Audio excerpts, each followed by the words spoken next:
how can an institution such as the African Union, which has absolutely no sovereign powers, be expected, frankly, to be a major engine of change when we know that it is, in fact, as an institution, a reflection of the sum total of its membership? And you cannot give me more than 15, really. I'm even stretching too far, perhaps more than 10 countries that have reached a reasonable degree of democracy. You know, Shaka, that's a very good point. And as you know, I head the Foundation for Democracy in Africa.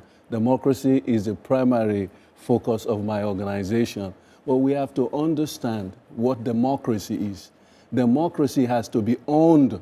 One of the interests in which my organization invested a lot of time in the transformation from the OAU to the AU is the point you've just made.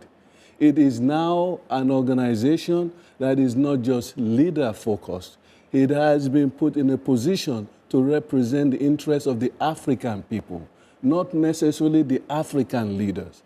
The big difference in the constitutive act of this new African Union and the prior OAU, which a lot of us worked for to put in place, is to put that transformation in place. We do have that transformation. Then we have to look at the progress that has been made. In terms of democratic reforms, we are seeing parliaments that are in place being empowered.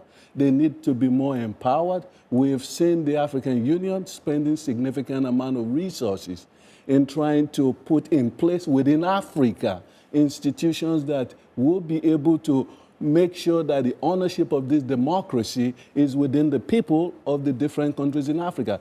And having said all of that, democracy is not a cheap preposition. It is an expensive preposition. Until we can create an economic framework that allows African democracy to be owned by the African people.